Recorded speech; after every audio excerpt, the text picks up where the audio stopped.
تمیم داری رضی اللہ تعالیٰ عنہ فرماتے ہیں کہ ہم کھڑے تھے، ایک اونٹ دوڑتا ہوا آیا،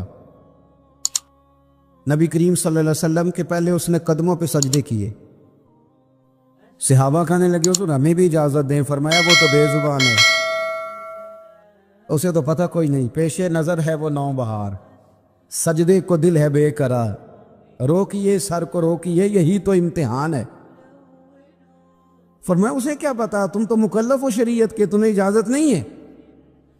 تو حضرت تمیم داری کہتے ہیں یہ حدیث اعلیٰ حضرت نے لکھی ہے لمن والغلام میں، فرماتے ہیں کہ اونٹ نے پہلے سجدہ کیا، قدم چومے، پھر اس نے حضور کے کان میں کوئی بات کہی، یعنی اونٹ نے بات کی تو حضور نے وہ بھی سن لی۔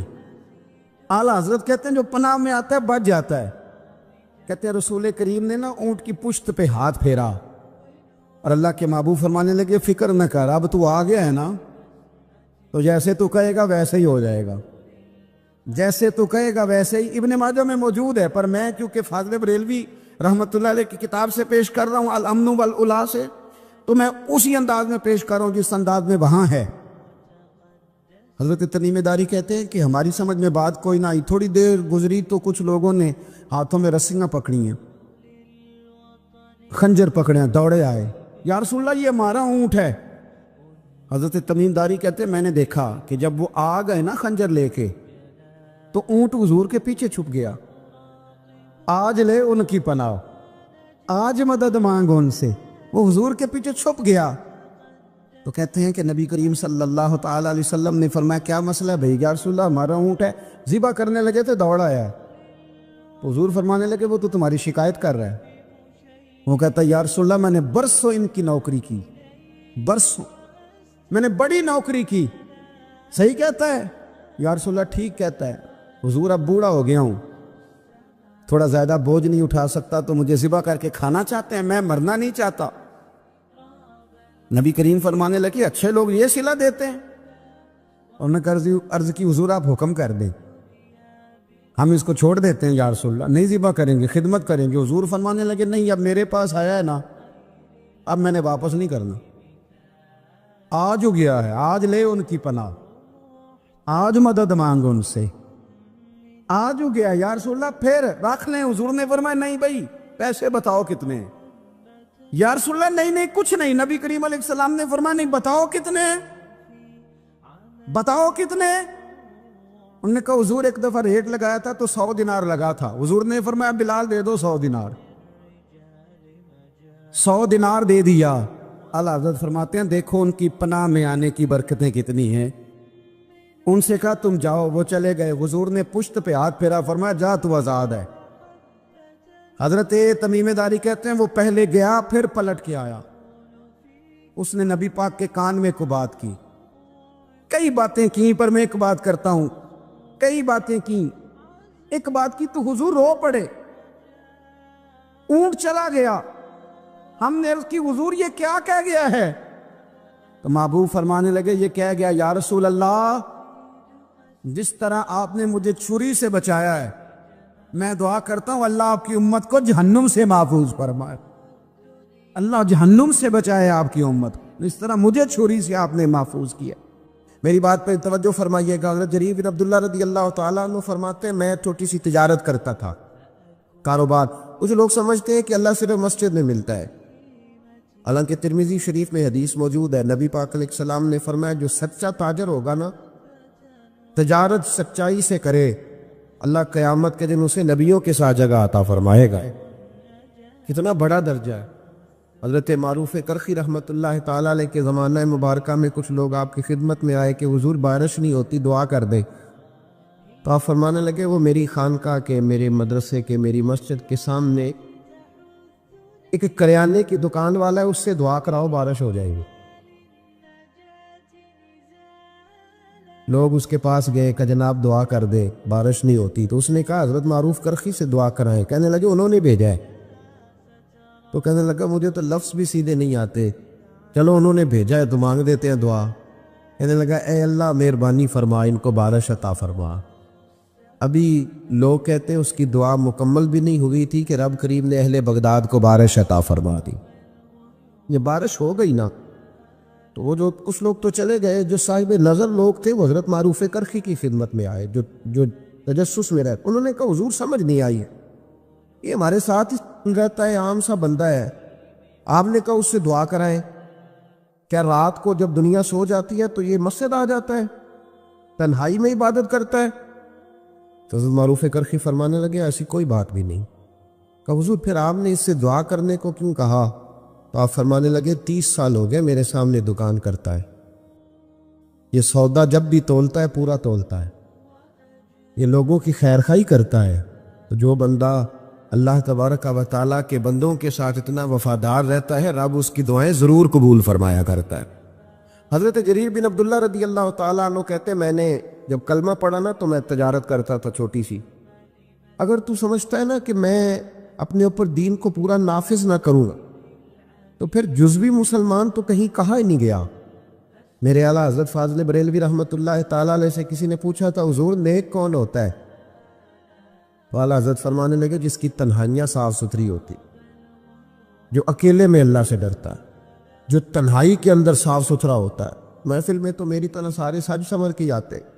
فرمایا جو اکیلا بیٹھا ہو اور اس پر اللہ کا خوف طاری ہو وہ اصل میں نیک بندہ ہوتا ہے. میرے بھائی حضرت جریر بن عبداللہ کہتے ہیں میں نے جس دن کلمہ پڑھا تو عرض کی یا رسول اللہ صلی اللہ علیہ وسلم کو نصیحت فرمائے. تو نبی پاک صلی اللہ علیہ وسلم نے فرمایا الدین النصیحہ، میرا سارا دین کسی کی خیر خواہی کرنے کا نام، بھلا کر کسی کا. حضرت جریر ابن عبداللہ نے وہ بات سنی اور چلے گئے. کہتے میں پہلے دن گیا، اس ذوالغابہ کے اندر یہ چیز روایت موجود ہے. کہتے میں پہلے دن گیا، ایک یہودی سے میں نے گھوڑا خریدا اور 3 دینار میں میرا اس کے ساتھ سودا طے ہو گیا. فرماتے ہیں جب گھوڑے کی میں نے لگام پکڑی اور میں چند قدم چلا تو وہ گھوڑا بڑے ٹھنڈے مزاج کا تھا. کی ساؤ آخیدہ پنجابی، وہ بڑا ساؤ تھا. کہتے وہ بالکل میرے ساتھ ساتھ چلنے لگا تو میں واپس پلٹا اور میں نے اس یہودی سے کہا یہ تو گھر میں بھی رکھنے کے لیے بڑا اچھا ہے، یہ تو سواری گھر میں بچوں کے درمیان بھی ٹھیک ہے. 3 دینار نہیں تو 6 دینار رکھ، تیرا مہنگا ہے. کہتے ہیں وہ آنکھیں کھول کے میری طرف دیکھنے لگا. اب میں نے دوبارہ گھوڑے پہ سواری کی. جب تھوڑا سا میں نے اس کو چلایا تو کہتے ہیں وہ تو سواری میں بھی بڑا عمدہ تھا. میں نے اس یہودی کی طرف پھر توجہ کی. میں نے کہا یار تیرا گھوڑا مہنگا ہے، تو 3 دینار اور رکھ. کہتے مجھے کہنے لگا تو وہی ہے جو پہلے آتا تھا یا تو بدل گیا ہے؟ میں نے کہا نہیں اب میں بدل گیا ہوں، اب میں وہ نہیں ہوں، اب میرے اندر تبدیلی آ گئی، مجھے کسی نے بدل دیا ہے. کچا رنگ للاری والا جڑا چڑھدا لیندا رہندا، اے عشق تیرے دا رنگ محمد چڑھ جائے پھر نہیں لیندا آتا ہے. میں بدل گیا ہوں. کہتے کہا بات تو بتاؤ. تو فرمانے لگے یار میں تجھے اگر 9 دینار دے کے بھی منڈی میں جاؤں گا تو میرا وہاں پھر بھی 12 کا بکے گا. تو اگر 3 دینار اللہ مجھے اس میں سے پھر بھی دے دے گا تو میں تیرے 6 کیوں رکھوں، تو رکھ. تو یہودی کہنے لگا جناب آپ بتائیں تو صحیح آپ کیسے بدلے؟ تو فرماتے میں نے اس سے کہا کہ بدل اس طرح گیا ہوں کہ میں نے مدینے والے محبوب کا کلمہ پڑھ لیا ہے، اور میرے نبی پاک صلی اللہ تعالیٰ علیہ وسلم نے مجھ سے فرمایا ہے کہ لوگوں کی خیر خواہی کرنا، الا کرنا، کسی کا نقصان نہ کرنا، کسی کے ساتھ زیادتی نہ کرنا، کسی کو لوٹنا نہ. اب میں بدل گیا ہوں، میرے اندر انقلاب آ گیا، اب میں شعوری طور پر ایک انسان بن گیا ہوں. کہتے ہیں یہ کہہ کہ جب میں نے گھوڑے کا رخ موڑا نا تو یہودی چھلانگ لگا کے میرے پیچھے بیٹھ گیا. میں نے کہا تو کہاں جا رہا ہے؟ کہنے لگا مجھے بھی وہیں لے چل جس نبی نے تجھے بدلا ہے، میں بھی ان کی خدمت میں جانا چاہتا ہوں. ہم انقلاب لانا چاہتے ہیں تقریروں سے. جو بندہ بھی اسٹیج پہ بیٹھتا ہے نا اب تو لوگ کنٹرول ہی نہیں کرتے کہ وہ کیا کہہ رہے ہیں. ادعو الی سبیل ربک بالحکمت والموعظۃ الحسنہ، اچھے طریقے سے لوگوں کو دین کی طرف بلانا چاہیے. اور چونکہ ہمارے ہاں یہ سٹیٹس بھی نہیں ہے کہ کس نے بیٹھنا ہے یا کس نے نہیں بیٹھنا، لہذا میری طرح جو بھی بیٹھ جاتا ہے سب سے نیک وہی ہوتا ہے. باقی وہ نہ اسے پہلے کوئی اچھا آدمی گزرا ہوتا ہے معاذ اللہ، اور نہ اسے اپنے معاصرین میں کوئی نظر آتا ہے، اور بعد والے تو ویسے نہیں نہ اچھے ہوتے. تو بھائی یاد رکھیں انقلاب صرف تقریروں سے نہیں آتا، عمل دیکھتے ہیں لوگ. اعلیٰ حضرت فاضل بریلوی کے چھوٹے صاحبزادے تھے حضور مفتی اعظم ہند. تو کسی شخص نے ان سے پوچھا کہ حضور کیا مطلب ہے؟ تھوڑی دیر لوگوں کا دوستانہ رہتا ہے، پھر ٹوٹ جاتا ہے۔ تو آپ فرمانے لگے جب تک تو لوگ باتیں سنتے ہیں تب تک تو لوگ ساتھ رہتے ہیں، اور جب تھوڑا سا عمل دیکھنے لگتے ہیں پھر پیچھے ہٹنے لگتے، پھر وہ بیک ہونے لگتے۔ اسی لیے تو محبوب نے فرمایا کسی کو پرکھنا ہو تو لین دین کر کے دیکھ، اس کے ساتھ سفر کر کے دیکھ، وقت بتا کے دیکھ، پھر تجھے پتا چلے۔ میلاد ایک انقلاب ہے، بدل جانے کا نام۔ نبی پاک کے غلام بدل جایا کرتے، ان کی وہی کیفیات نہیں رہتی۔ حضرت ابو ذر غفاری رضی اللہ تعالیٰ عنہ فرماتے ہیں میں اپنے غلاموں کے معاملے میں اتنا سخت تھا کہ لوگ دوسرے مثال دیتے تھے اپنے غلام کو کہ پھر تیرا وہی حال کروں جو ابو ذر اپنے غلاموں کا کرتا ہے۔ اتنا میں سخت مارتا تھا۔ ہم بھی بڑے ڈکٹیٹر ہوتے ہیں نا اپنے ہاں، کہتے ہیں جی میرے آگے کوئی نہیں بولتا جی، کسی کی ضرورت ہی نہیں جی، بالا دی کی مجال ہے، دی اماں دی کی ضرورت ہے۔ اور بھائی ایسے نہ کر۔ دنیا میں سب سے خوبصورت شخص وہ ہوتا ہے جس کو لوگ اپنا دکھ بتانا آسان سمجھتے، جس کے لوگ قریب جاتے ہیں۔ تو کس طرح کا بن گیا ہے کہ تیرے اپنے بھی تیرے قریب نہیں جاتے، اور پھر تو اپنی تعریف کر رہا ہے۔ دنیا میں بہترین شخص وہ ہوتا ہے جس تک لوگوں کی رسائی آسان ہوتی ہے، جس کو لوگ اپنی بات آسانی سے بتا سکیں، وہ سمجھے کہ یہ ہمارا مداوع کرے گا۔ حضرت ابو ذر غفاری کہتے ہیں بڑا سخت تھا۔ جس دن میں کلمہ پڑھنے آیا نا تو محبوب تو جاننے والے ہیں نا، وَعَلَّمَكَ مَا لَمْ تَكُنْ تَعْلَمْ، حضور کو تو اللہ نے کنجیاں عطا فرمائی ہیں نا غیب کی۔ تو محبوب پاک علیہ السلام کی بارگاہ میں جب کلمہ پڑھنے حاضر ہوا تو محبوب علیہ السلام سے عرض کی حضور کوئی خاص بات؟ تو حضور نے بڑی وصیتیں اور نصیحتیں فرمائیں، اور پھر میری طرف محبوب نے اس طرح دیکھا کہ میرے دل کے سارے عیب دھلنے لگے۔ تو محبوب فرمانے لگے تیرے لیے خاص بات ہی ہے کہ اپنے غلاموں کے ساتھ اچھا سلوک کرنا، اپنے غلاموں کے ساتھ بے خبر ہو جو غلاموں سے وہ آقا کیا ہے، اپنے غلاموں کے ساتھ جاگ رہے نا آپ لوگ، ان کے ساتھ اب تو غلام نہیں نہ ہوتے نے اجن 2 لاکھ دے کے ڈیرے تے نہیں بنی دا جی، وہ اس کو تنخواہ دی جاتی ہے 6,500، اور سارا بچہ اس کا بال بچہ بھی نوکری کرتا ہے، اور اس کو رہائش بھی وہاں دی جاتی ہے جہاں بھینسیں باندھی جاتی ہیں۔ یہ ظلم ہے۔ اس کے باوجود ہم پڑھے لکھے ہیں، حاجی صاحب بھی ہیں، نمازی بھی ہیں، میں غور کرنا کہتے ہیں جی یہ سیانے نہیں۔ تو میں کہتا ہوں جب بندے کے پاس پیسے نہیں ہوتے تو عقل بھی نہیں ہوتی۔ جیدے گھر دانے وہ دے کملے بھی سیانے، میری غربت نے کیا مجھ کو زمانے میں بدنام، تیری دولت نے تیرے عیب چھپا رکھے۔ اور بھائی جب یہ پردہ ہٹے گا دولت کا تو پھر پتہ چلے گا کہ تیری قدر زمانہ کتنی کرتا ہے۔ اپنے غلام سے ہمارے پڑھے لکھے لوگ میں نے دیکھے ہیں، بڑی بڑی سوسائٹیوں میں رہنے والے، ان کا ملازم ان کے ساتھ بیٹھ کے روٹی نہیں کھا سکتا۔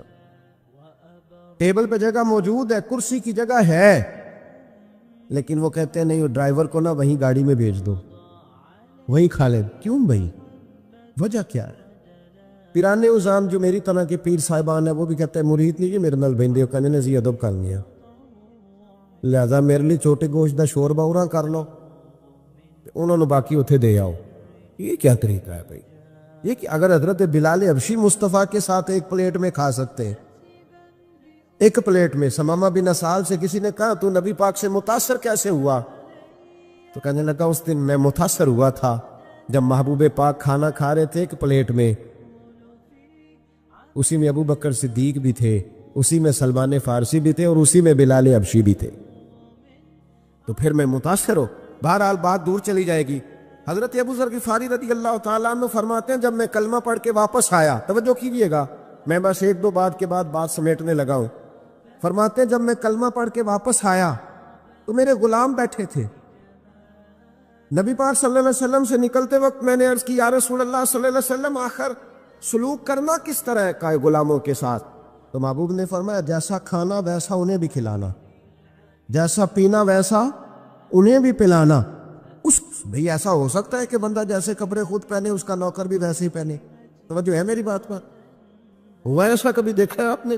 لیکن حضور نے یہ بیان، بلکہ مولا علی شیر خدا کے غلام تو کہتے ہیں کہ حضرت علی ہمیں گھر لے جاتے، یہ بھی حضرت علی کی شان ہے۔ ہاں جی یہ بھی بیان ہونی چاہیے، اور یہ نظر بھی آنی چاہیے کبھی کبھی ان کا نام لینے والوں۔ حضرت علی کے غلام کہتے ہیں میں مولا علی کے ساتھ بازار گیا تو حضرت علی نے 2 جوڑے خریدے، اس طرح ہم بھی دو طرح کے نہیں خریدتے، ایک پہننے والا، ایک دینے دلانے والا۔ دین دوان والے لہدہ دے دیا جی، کیا بات ہے میرے حضور علیہ الصلوۃ والسلام نے یہ کہا ہے کہ مومن وہ ہوتا ہے جو اپنے لیے پسند کرے وہی اپنے بھائی کے لیے۔ تو وہ دکاندار نے بھی ایک رکھا ہوتا ہے چورا لہدہ کر کے، وہ کہتا ہے دین دوان والے لے دو، اور پھر اس پہ بڑے رٹے ہوتے ہیں۔ بہرحال یہ سماجی مسئلہ ہے، اس پر میں چلتا نہیں ورنہ بڑی دور تک جانا پڑے گا۔ عرض یہ کرنا چاہ رہا ہوں کہ حضرت علی شیر خدا رضی اللہ تعالیٰ عنہ کے غلام کہتے ہیں میں مولا علی کے ساتھ گیا، انہوں نے 2 جوڑے خریدے۔ ایک جوڑا انہوں نے ایسا خریدا جو بڑا مہنگا تھا، اور ایک وہ خریدا جو بڑا سستا تھا۔ فرماتے میں سمجھ گیا کہ وہ سستا میرے لیے ہے اور جو قیمتی ہے وہ شیر خدا پہنیں گے۔ لیکن فرماتے ہیں جب واپس آنے لگے اور ایک جگہ سے جدا ہونے لگے، مجھے اپنے حجرے میں جانا تھا، حضرت علی کو اپنے حجرہ مبارکہ میں جانا تھا، تو شیر خدا نے جب مجھے جوڑا تھمایا تو وہ تھمایا جو مہنگا تھا۔ میں نے عرض کی حضور یہ کیا ہے؟ آپ فرمانے لگے میں بوڑھا ہوں تو جوان ہے، تیرے اوپر یہ زیادہ جچے گا۔ یہ بھی سنت ہے، یہ بھی طریقت ہے، یہ بھی حضرت مولا علی سے ثابت ہے کہ خود جوڑا سستا پہننا اور غلام کو مہنگا پہنوانا، یہ بھی ثابت ہے، یہ بھی طریقہ میرے محبوب پاک کا، اسے بھی کبھی اپنانا چاہیے۔ حضرت ابو ذر غفاری رضی اللہ تعالیٰ عنہ فرماتے ہیں جب یہ بات سن کر میں واپس آیا، میرے غلام بیٹھے ہوئے تھے، میں نے ان سے کہا کھانا بنواؤ۔ کہتے کسی غلام کی ضرورت نہیں تھی کہ وہ میرے سامنے کبھی سیدھا کھڑا بھی ہو سکے۔ آج میں نے کھانا بنوایا، دسترخوان لگا، غلام بیٹھ گئے، میں بھی بیٹھ گیا۔ فرماتے ہیں جب ان سب کو بٹھا کے میں اپنے ساتھ کھانا کھلانے لگا تو ان کو روٹی اٹھاتے تو ان کے ہاتھ کانپتے، وہ ڈرتے۔ میں نے کہا ڈرتے کیوں ہو؟ وہ کہنے لگے حضور آپ تو بڑے سخت ہیں، تو ساتھ بٹھا کے روٹی۔ حضرت ابو ذر غفاری رو پڑے، فرمانے لگے سخت پہلے تھا، اب سخت نہیں ہوں۔ غلام کہنے لگے کیوں؟ فرمانے لگے اب رحمت للعالمین نبی کا کلمہ پڑھ لیا ہے، اب وہ سختی نکل گئی ہے۔ ہماری بھی سختی ہے غریبوں کے حق میں، میروں کے حق میں نہیں ہے۔ غصہ بڑا سمجھدار ہے، بڑا سیانا ہے، ماڑے پہ آتا ہے، تگڑے پہ بالکل نہیں آتا، بڑا عقل مند ہے، دانا قسم کا غصہ ہے۔ تو بھائی میلاد ایک انقلاب، حضرت عمر فاروق رضی اللہ تعالیٰ عنہ کی ایک لونڈی ہے، وہ کہتی ہے جب میں نے کلمہ پڑھا اور فاروق اعظم کو پتہ چلا تو مجھے الٹا لٹکا کے مارتے تھے۔ عمر سخت گیر آدمی، اور اتنا مارتے تھے کہ تھک جاتے تو پانی منگواتے، لیکن وہی عمر ہیں جب کلمہ پڑھ گئے تو انقلاب آ گیا، پھر وہ بدل گئے۔ اگر تو بدلا ہی نہیں ہے تو یاد رکھیں جو لوگ صرف کال کے ہوتے ہیں نا، صرف باتوں کے حد تک، ان کا اپنا ضمیر بھی مطمئن نہیں ہوتا۔ 2 کشتیوں کا مسافر خود بھی بے چین رہتا ہے۔ جب انسان عمل کرنا شروع کر دیتا ہے تو سب سے پہلی نعمت اللہ